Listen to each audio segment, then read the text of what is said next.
Hi Taurus, meron po bang parang sa mga nanonood sa inyo, meron bang daloy ng pera na parang napuputol?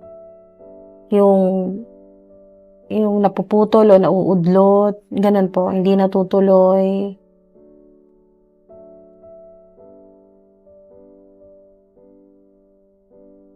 Pero hindi po ito permanente. Bakit? Yes. Okay? Yes yan. Hindi yan permanente. Okay? So, yung mga napuputol, kung ano man po yan, ay dahil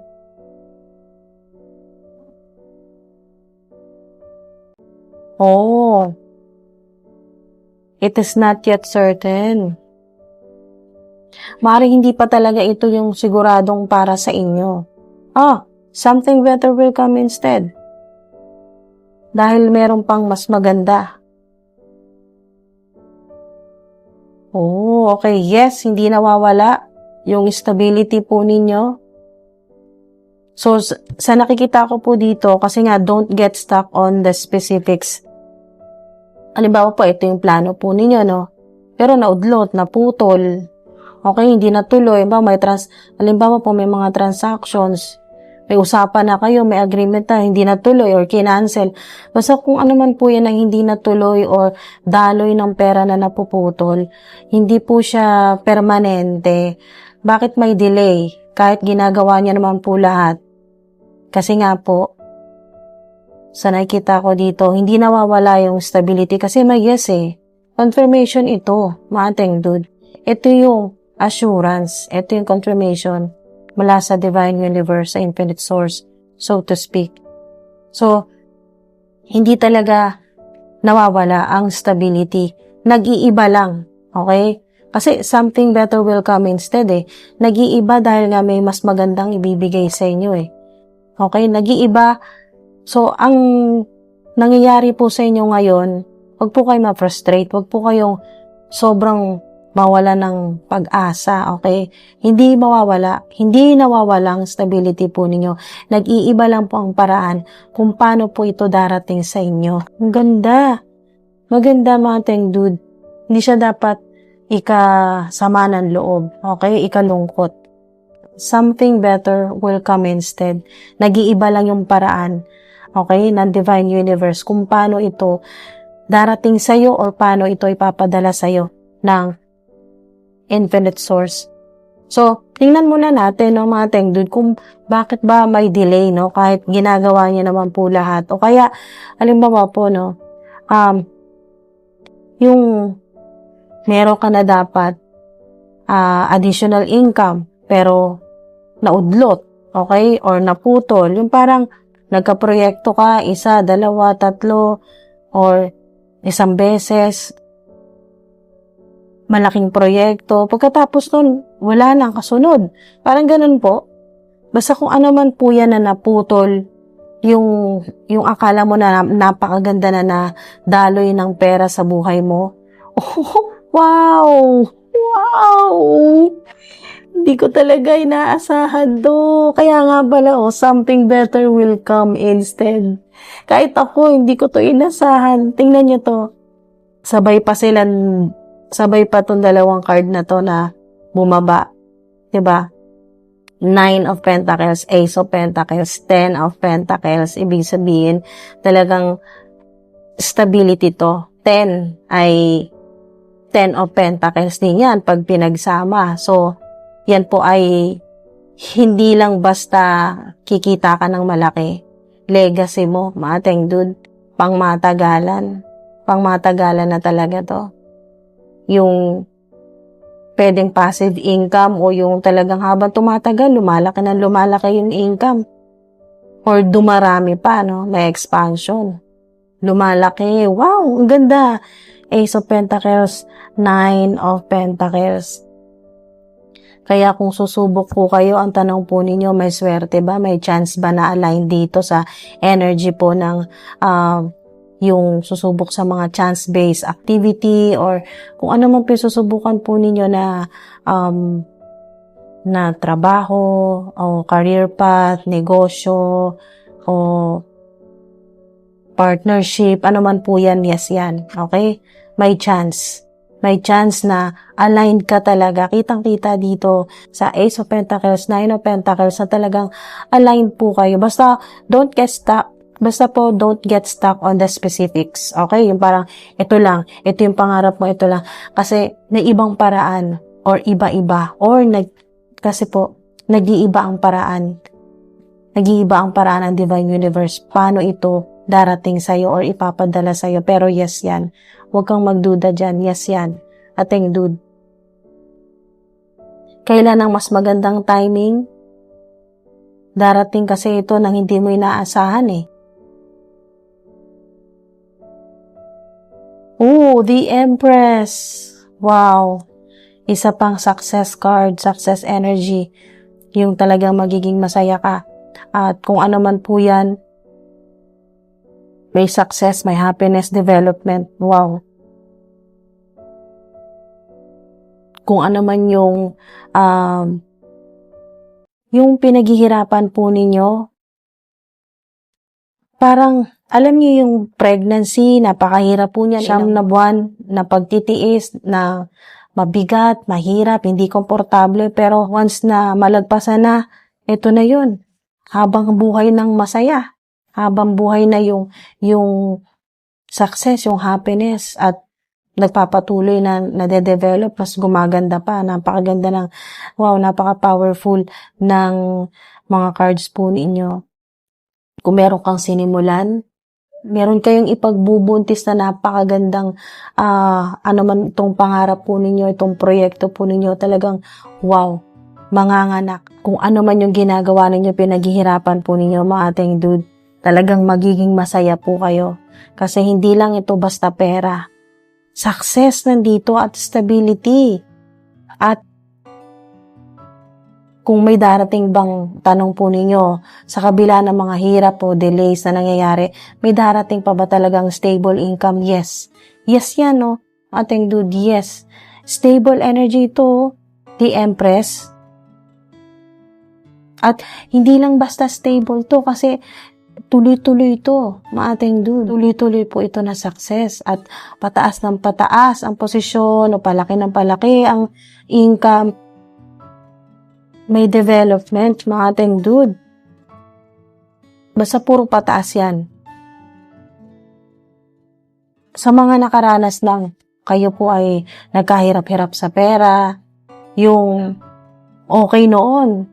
Halimbawa, yung ilan po sa inyo, 3 years ago, 9 years ago, okay yung finances mo, okay yung trabaho mo, or yung negosyo mo, yung pera mo, okay. Marami ka natutulungan lalo na pamilya mo Pero, nangyari yung naputol yung swerte, naputol yung daloy ng pera, yung stability, kaya talagang ang ilan po sa inyo, stress. Kaya ang tanong po ninyo kung may darating pa bang stable income, yes. Ano ang dapat mong baguhin? Ito, yung advice sa'yo, ito na lang. Maging practical ka. Ito na yun. Huwag ka na muna mag-isip ng kahit ano na dapat mong baguhin sa sarili mo. Maisip mo yan pagkatapos mong mapanood tong video na to. Kasi ma-activate din po yan sa inyo. Kung ano man yung mga kailangan po ninyong pagdesisyonan, ano yung mga humahadlang sa flow ng pera po ninyo. Hindi mo man makita agad dito sa mga cards. Pagkatapos mong mapanood tong video na to, yun po nagsisimula yung activation na makikita mo na unti-unti Makikita mo yung, ito pala yung mga dapat kong iwasan. Okay, ito pala yung mga humahadlang sa flow ng pera ko. 'Di ba? Parang ganun po, mga ating dude. Hindi mo man makuha agad dito kung ano yung energy or ano man yung mga kailangan mo. Makukuha mo yan pagkatapos mong mapanood tong video na to. Paunti-unti, mag-unfold yan, ma-unlock yan, mga ating dude. Kung may darating na stable income, yes, at may protection po kayo. Pinoprotektahan po kayo ng Divine Universe, ng mga ancestors po ninyo, ng mga spirit team po ninyo. May malakas kayong spiritual protection, kaya pinoprotektahan yung pera po ninyo, yung trabaho, yung proyekto, yung negosyo, online platform, basta kung ano man po yan. At kung ano man po yung mga desisyon po ninyo na hindi ka sigurado, pinoprotektahan ka din. Kaya nga, hindi ka sigurado eh. Dapat maging grateful ka pa sa infinite source kasi kaya ka nga hindi sigurado eh. Kaya may ganong energy na hindi ka sigurado. It's not yet certain. Hindi pa sigurado dahil meron nga darating sa'yo na mas maganda na ibibigay sa'yo ang Divine Universe. Kaya isipin mo yung mga delay na nangyayari sa buhay mo o yung napuputol, kung ano man po ito na naudlot na sayang, naisip mo na, sayang eh, pera na yun eh, naging bato pa. Sayang, malaki sanang proyekto yun eh. Malaki sanang pera yun oh. Nawala pa oh. Parang ganon. Pero isipin mo, huwag kang magmaktol. Kasi protection yan sa'yo ng Divine Universe. Kasi maaring yung proyekto na yun, o ano man po yung na ginagawa po ninyo, na naudlot, na putol, ay maaring hindi pala aligned sa energy mo o sa kung ano minamanifest mo. Maaring hindi makakabuti sa'yo kung sino man po yung katransaction po ninyo. Basta may hindi tama doon or basta meron pong hindi talaga aligned sa kung ano man po yung purpose po ninyo or yung goal po ninyo. Hindi align sa energy mo. So, may mas magandang ibibigay sa Divine Universe na talagang align dito. Ito, ang ganda ng mga abundance card, success card, energy, protection. Ayan yung naka-align sa energy mo, sa frequency mo. Ito yung naka-align sa'yo. Yes, oh. Yes. Ating dude.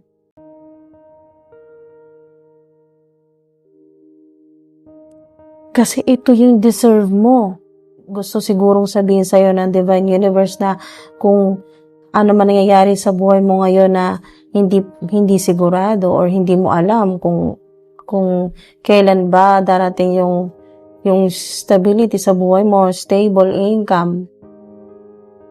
Hindi mo na alam kung anong gagawin mo, kung ano yung mga dapat mong baguhin. Kailan ba talaga yung mas magandang timing? Ano ba talaga yung mga dapat mong iwasan para hindi masayang ang effort mo? Ito yun. Isa na yun. Isa na po ito. Pero marami pa yan na mag-unfold sa inyo. Marirealize po ninyo yan. Magkakaroon kayo ng epiphany pagkatapos yung mapanood tong video na to. Pero ito na yung malinaw. Don't get stuck on the specifics. Ito na yung isa sa pinakamalinaw. Don't get stuck on the specifics. Ayun. Ito yung halimbawa, ang tanong po ninyo, anong dapat iwasan para hindi masayang ang effort? Don't get stuck on the specifics. Na parang, eto lang. Ito lang yung kausap mo, ito lang yung makakatulong sa'yo. Don't get stuck on the specifics kasi something better will come instead. Merong mas magandang darating, merong mas magandang para sa'yo, ibibigay sa'yo ang Divine Universe at mas protektado. Ayan o.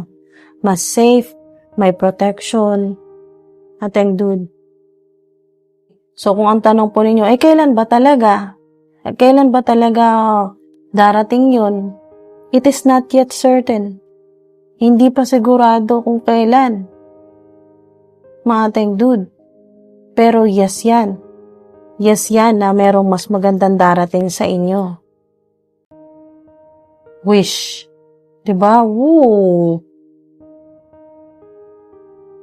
Yes, kung ano man ang gustong sabihin sa'yo dito, yes, kung ano yung wish mo, ano yung pinagdarasal mo, ano yung gustong-gusto mo, yes yan. Ibibigay yan sa'yo. Yes, ating dude.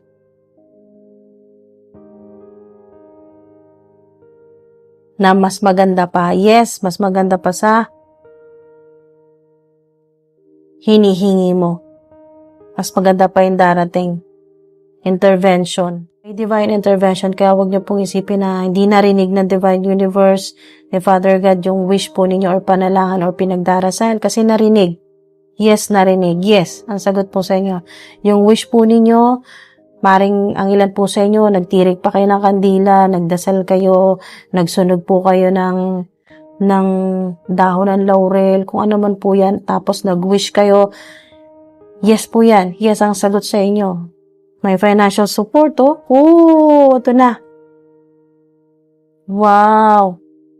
Oh, financial support. Oh, legal.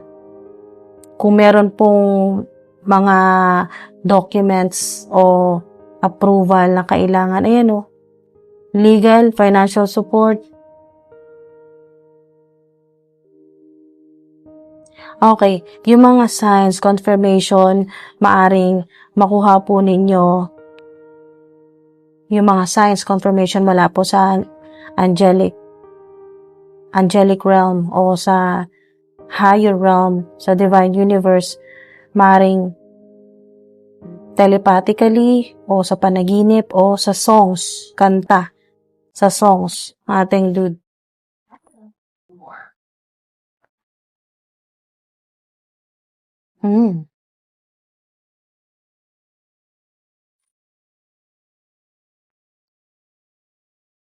Okay. Ano man yung gusto po ninyong gawin, ano yung humahadlang sa flow ng pera po ninyo, maring isa ito. Yung takot kang mapahiya, takot kang masisi, lalo-lalo na po yung takot nyo na mapahiya kayo or pagtawanan or makarinig ng mga hindi magandang salita or comments.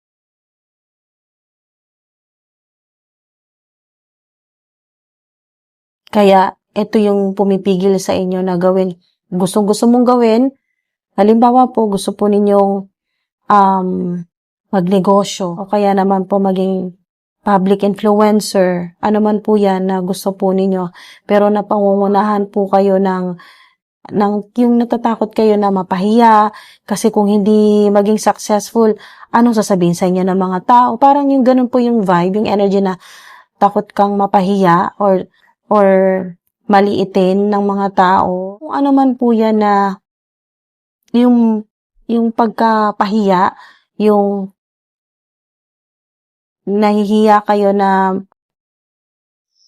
ipakita yung ginagawa po ninyo o yung skills po ninyo o yung inyo pong itsura, nahihiya po kayong humarap sa camera or makita po kayo sa public na ng mga kakilala po ninyo at mapahiya po kayo or tuksohin or pagtawanan na bakit ganyan yung ginagawa po ninyo ngayon, kung bakit ito yung pinili mong gawin.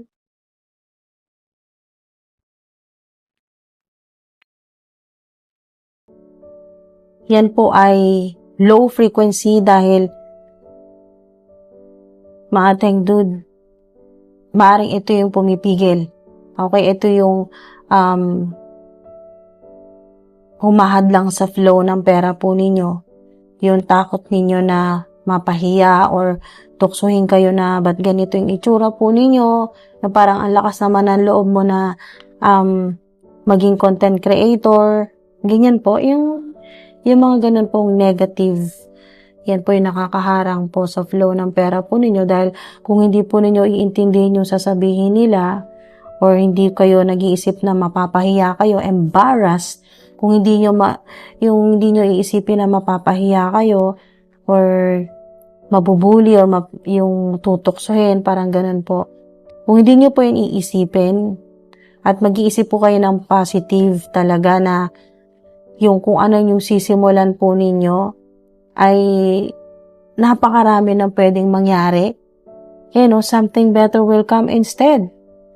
Na hindi mo masabi na hindi lang yun yung target mo. Na halimbawa, target po ninyo na magkaroon ng halimbawa, ang goal po ninyo, ma-monetize po kayo para monthly, meron po kayong salary. Okay, sa online platform po ninyo. Pero something better will come instead. Maaring, kaya ang advice sa inyo, don't get stuck on the specifics kasi hindi mo masasabi. No, bigla na lang magkaroon ka ng, financial support.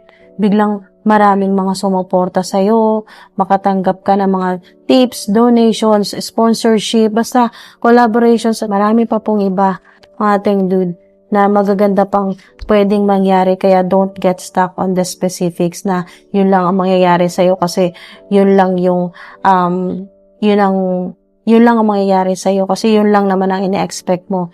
Hindi po ganun, mga ating dude. something better will come instead.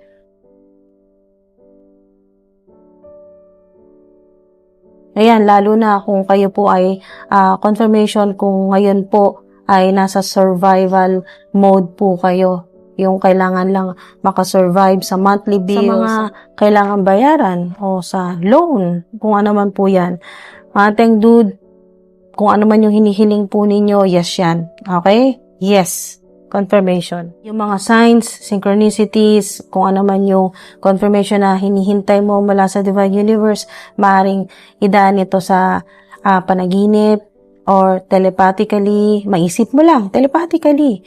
Yung parang isipin po ninyo na may mensahe sa inyo or kinakausap ka directly ng Divine Universe at may isip mo ito na alam mo sa isip mo na ang Divine Universe o si Father God ang kumakausap sa'yo. Na ito yung gusto niyang sabihin sa'yo. Telepathically po yun. Or sa panaginip, o kaya naman po sa songs or lyrics. Sa mga Taurus, wait for a better offer. Diba? Diba better? Synchronize talaga yan. Kasi nga something better will come instead. Wait for a better offer. Hindi man sigurado ngayon, ayan it is not yet certain today, ngayon. Hindi man sigurado ngayon, pero mas maganda talagang darating. Okay, yung hinihiling mo, yung wish mo, sinasabi dito, yung hinihiling mo or kung meron ka pang iba pang gusto, okay, or wish, or minamanifest, or kung ngayon ka palang gagawa nito, get it in writing. Yan po, clue sa inyo. Sign, okay? Mga dude. Advice po sa inyo, get it in writing. Save your energy.